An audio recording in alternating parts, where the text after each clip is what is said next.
Assalamualaikum warahmatullahi wabarakatuh. Alhamdulillahi rabbil alamin. Wabihi nasta'in.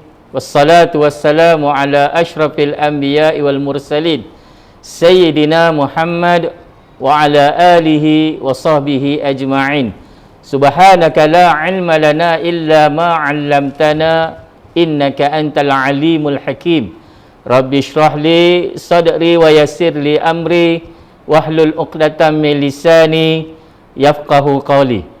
Alhamdulillah, bertemu kita pada kali ini dalam inspirasi Arba'in hadis 40 di bawah topik rezeki halal asas penerimaan doa.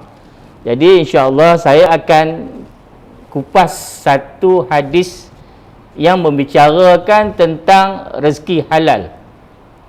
An Abi Hurairah radhiyallahu anhu, daripada Abu Hurairah radhiyallahu anhu telah berkata, qala Rasulullah sallallahu alaihi wasallam, Rasulullah sallallahu alaihi wasallam telah bersabda, innallaha ta'ala, sesungguhnya Allah Ta'ala tayyibun, baik, la yaqbalu illa tayyiban, dan dia tak terima melainkan yang baik.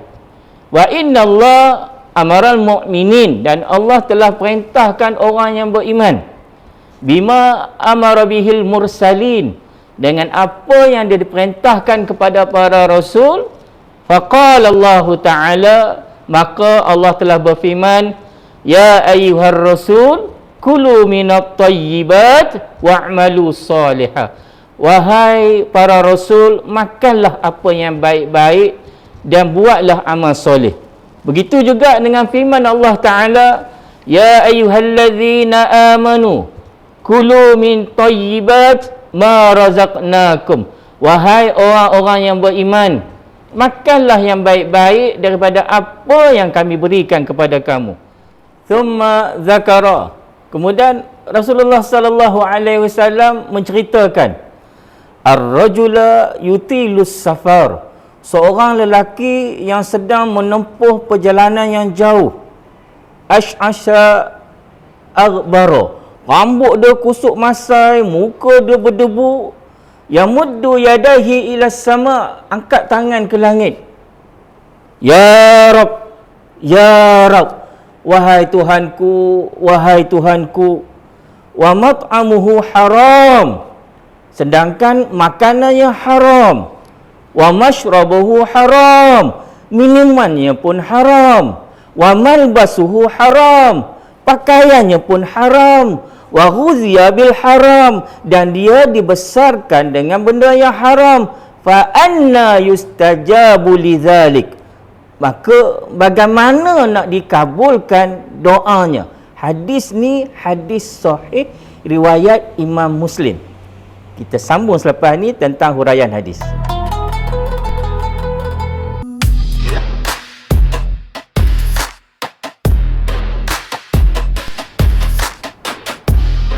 Alhamdulillah, kita sambung dalam huraian tadi. Jadi hadis yang dibacakan tadi nak bagi tahu dekat kita, Allah hanya terima amalan yang baik, suci dan bersih daripada segala keburukan amalan dan harta benda berdasarkan ketetapan syarak. Jadi setiap makanan, setiap minuman, setiap pakaian yang nak digunakan mestilah baik, ikut hukum, faedah dan khasiat serta sumber yang halal. Kerana dia melibatkan penyucian jiwa dan kekuatan rohani, memerlukan daripada satu sumber yang baik, daripada bersih daripada haram, bersih daripada segala syubhat.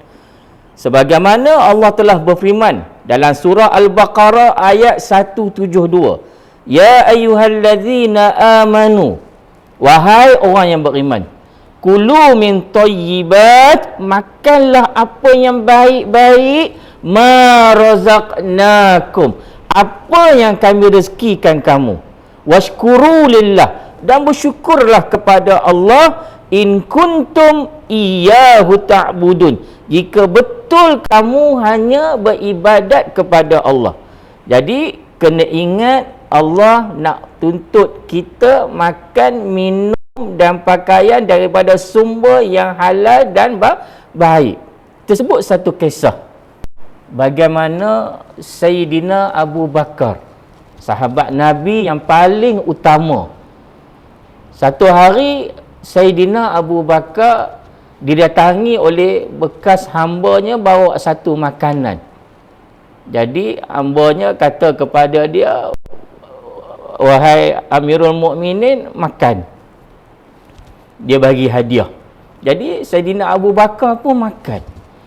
Tengah makan sedap, telan apa semua tu, tiba-tiba hamba dia kata kepada Sayyidina Abu Bakar, tahu tak makanan ni daripada mana? Lalu Abu Bakar pun tanya, mana makanan ni? Daripada mana makanan ni? Lalu hamba pun kata, sebenarnya makanan ni dulu saya ni kerja sebelum saya masuk Islam, saya ni kerja menenun nasi, menilik nasi, dan banyaknya saya bohong je pun, saya tipu je. Jadi satu hari adalah seorang tu dia minta pandangan saya tentang satu perkara, saya pun tenung nasib dia, tapi bukan betul pun, saya tipu. Dan orang tu pun terima, tapi dia tak bagi apa kat saya. Sampailah baru-baru ni dia jumpa saya balik, dia bagi hadiah kat saya atas apa yang saya buat, perbuatan saya tenung nasib dia tu.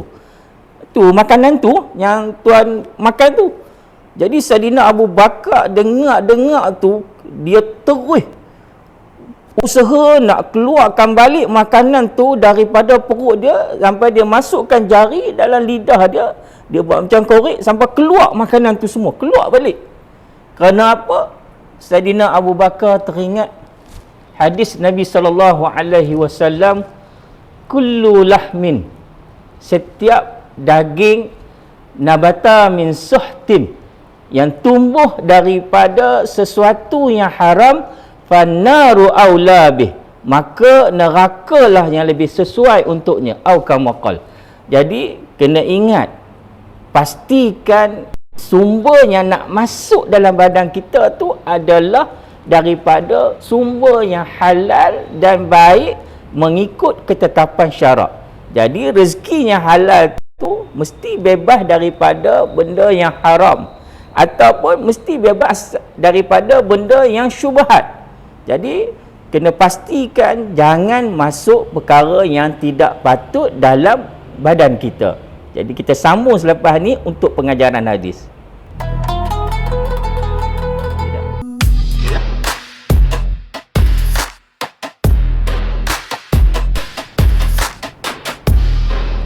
Alhamdulillah, kita sambung kembali dalam perbahasan tentang hadis ke-10, rezeki halal asas penerimaan doa. Jadi muslimin dan muslimat, Islam amat menitikkan benda yang halal yang akan masuk ke dalam tubuh badan kita dan yang kita gunakan dalam kehidupan seharian kita.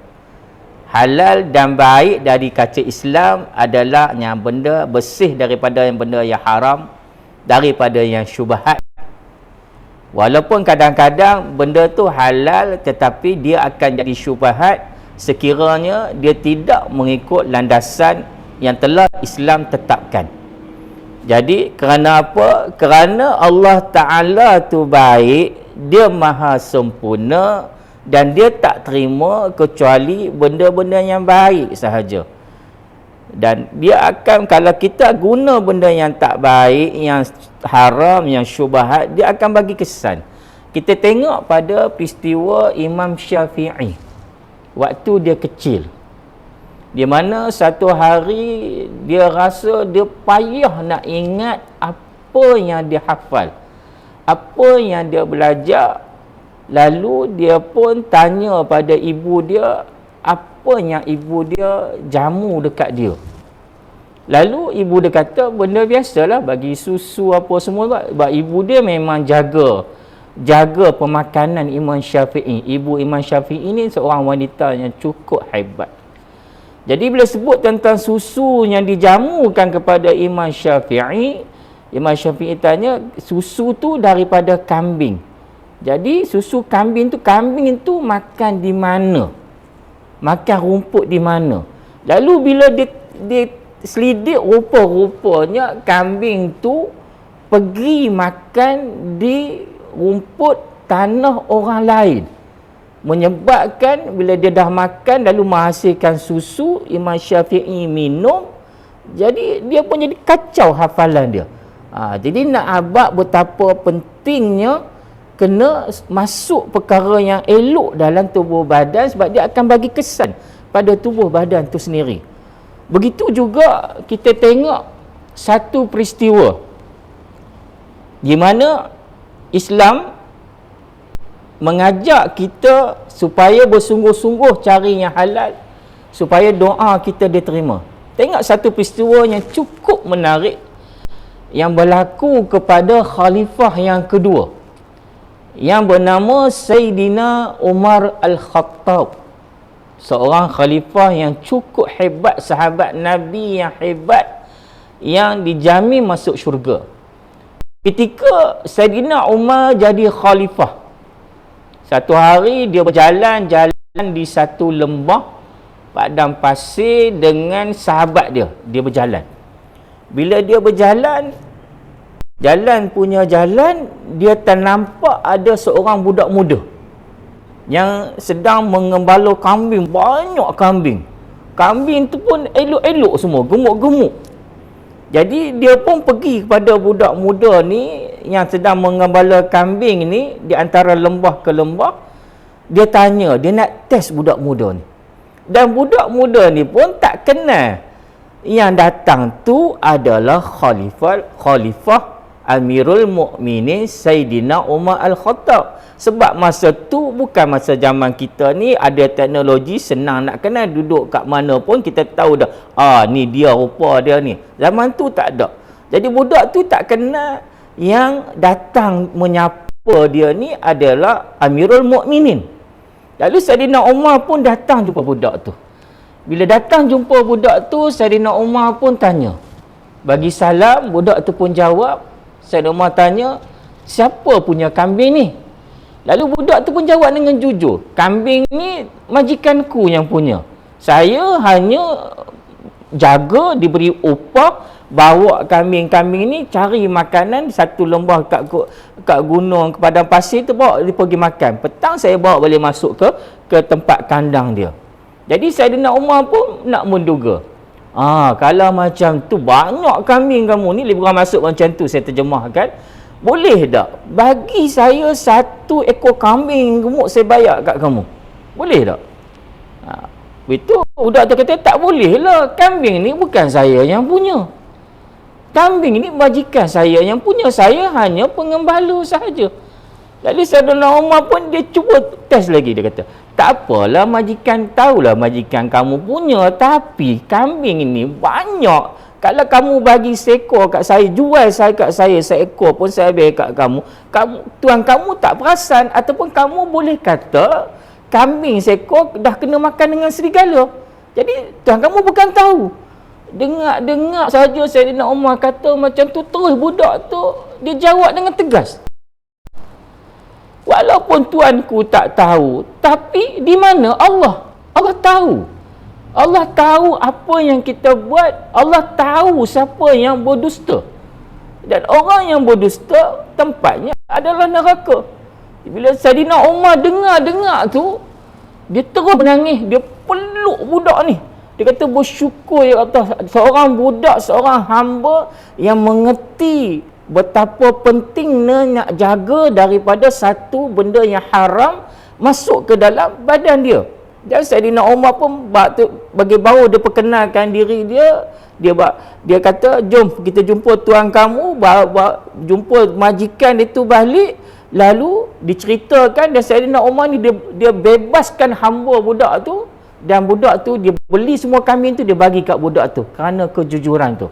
Itu betapa nak menunjuknya pentingnya kita kena jaga doa kita. Kalau nak kena dimakbul cepat oleh Allah, kena jaga daripada sumber mana kita dapat, yang kita guna, yang kita makan, bersih daripada yang haram dan bebas daripada yang syubhat. Jadi kita sambung saat ni lepas ni.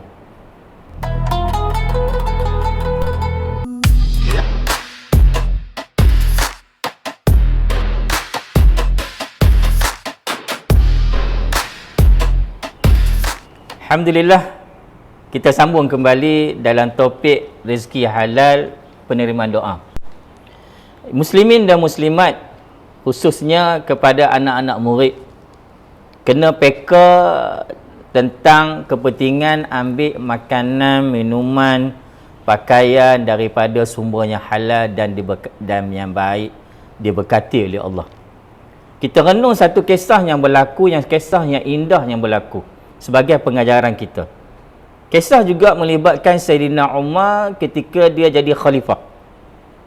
Jadi Sayyidina Umar ketika jadi khalifah yang kedua, satu malam dia meronda.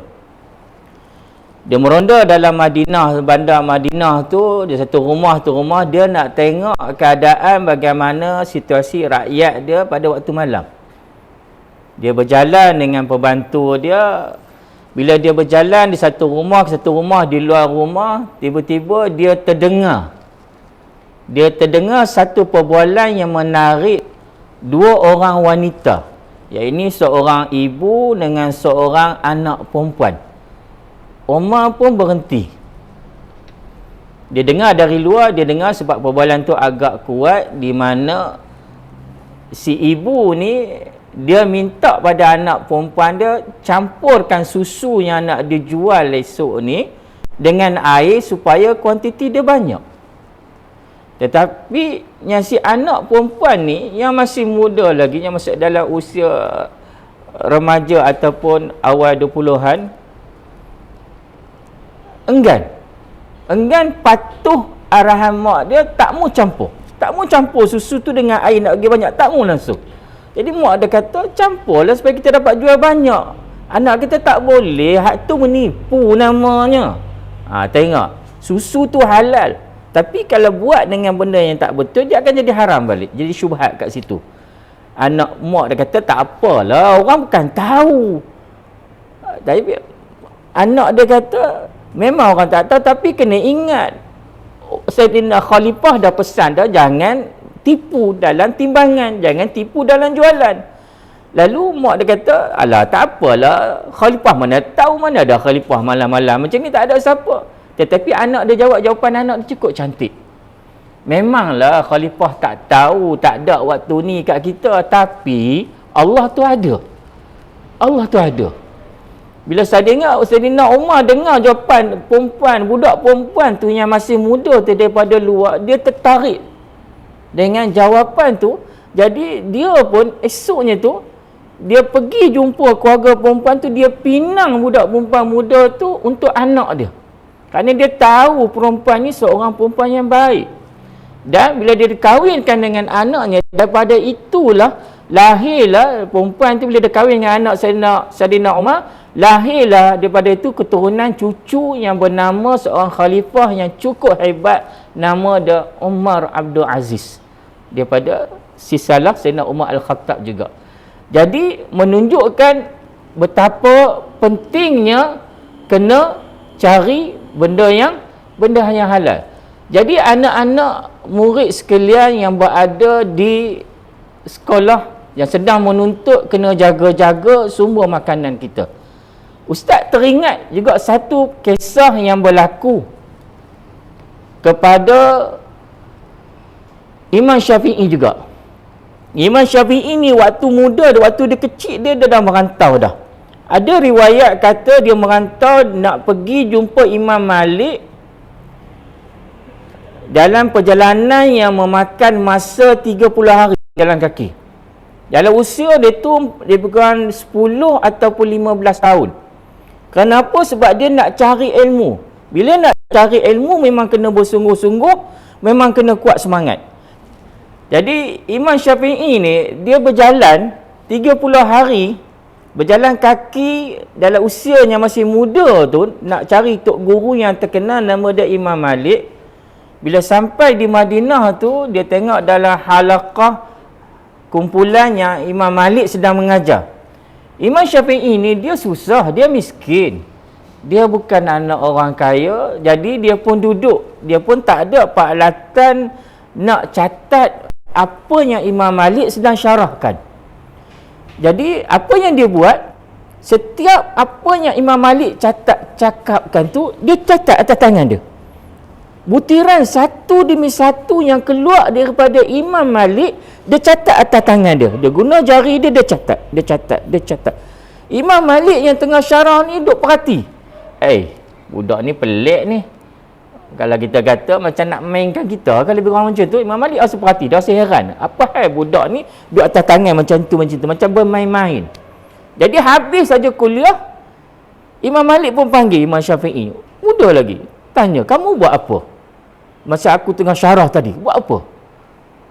Jadi Imam Syafi'i pun jawab, saya sedang mencatat apa yang tuan sebutkan tadi. Imam Malik dia tak apa nak percaya. Okey, sebut balik. Apa yang tu? Bayangkan, Imam Malik dah sebut 40 hadis. Dan Imam Syafi'i, dia tengok tangan dia balik macam komputer. Dia keluar setiap butiran apa yang Imam Malik sebut, bukan saja hadis, tapi apa saja yang Imam Malik sebut, semua keluar balik atas tangan dia. Keluar satu. Terkejut Imam Malik sampai dia terus ambil Imam Syafi'i jadi anak murid dia, dan sampai dia menganggap Imam Syafi'i seorang anak murid yang cukup hebat. Walaupun ada berbeza pandangan antara mereka selepas tu. Tapi dengan penuh rasa muhibah, tidak ada berkelahi. Apa yang Ustaz nak terang kat sini, bahawa itulah kelebihan bila nak menuntut, terutama bila nak menuntut ilmu, kena pastikan sumber kita tu bukan daripada benda yang haram. Dia akan merangsang pemikiran kita. Begitu juga kena jujur. Terutama kalau anak-anak nak periksa, jangan duk meniru lah, jangan duk menipu lah, jangan duk ambil hak orang lain. Tak ada faedah langsung, Allah tak akan terima. Dan kita kena ingat, Allah tu baik dan dia suka kepada kebaikan, dan Allah tu amat penyayang dan dia suka orang yang sentiasa kembali kepadanya. Marilah bersama-sama sempena keberkatan bulan yang mulia ini, kita berdoa kepada Allah Subhanahu Wa Taala agar sentiasa menjaga, merahmati dan memberkati kita. A'udzubillahi minasyaitonirrajim. Bismillahirrahmanirrahim. Alhamdulillahi rabbil alamin. Wassalatu wassalamu ala sayyidina Muhammad wa ala alihi wa sahbihi wasallim. Allahumma ighfir lana dhunubana wa liwalidina warhamhum kama rabbawna shighara. Wa li jami'il mu'minina wal mu'minat wal muslimina wal muslimat al-ahya'i minhum wal amwat birahmatika ya arhamar rahimin. Allahumma inna nas'aluka ridhaka wal jannah wa na'udzubika min sakhatika wan nar. Ya Allah, ya Tuhan kami mohon kepadamu agar dimasukkan ke dalam syurga yang penuh dengan rahmat dan keberkatan. Jauhilah kami ya Allah daripada azab api neraka. Allahumma innaka afuwun karim tuhibbul afwa fa'fu anna. Ya Allah, sesungguhnya Engkau Maha Pengampun lagi Maha Mulia, maka ampunilah dosa kami ya Allah. Allahumma barik lana fi syahri Ramadan wa ballighna lailatul qadr. Ya Allah, ya Tuhan kami, berkatilah kami di bulan Ramadan ini, dan izinkanlah kami bertemu dengan malam Lailatul Qadar. Allahumma inna ala siyam wal qiyam. Ya Allah, bantukanlah kami dan bimbingkanlah kami di dalam melaksanakan ibadat puasa dan qiyam di malam hari. Wa taqabbal minna innaka antas samiul alim. Dan sesungguhnya Engkau Maha mendengar lagi Maha mengetahui. Allahumma ya Ghani ya Hamid. Ya Allah, Engkau lah Maha Kaya lagi Maha terpuji. Ya Mubdi'u ya Mu'id, ya Rahimu ya Wadud, aghnina bihalalika an haramik, wa bi ta'atika ma'siyatik wa bi fadlika amman siwak. Rabbana hab lana min azwajina wa dhurriyyatina qurrata a'yun waj'alna lil muttaqina imama. Rabbana atina fid dunya hasanah wa fil akhirati hasanah wa qina adzabannar. Sallallahu ala sayyidina Muhammad wa ala alihi wa sahbihi wasallam. Walhamdulillahi rabbil alamin. Aquli qawli hadha wa astaghfirullah. Assalamualaikum warahmatullahi wabarakatuh.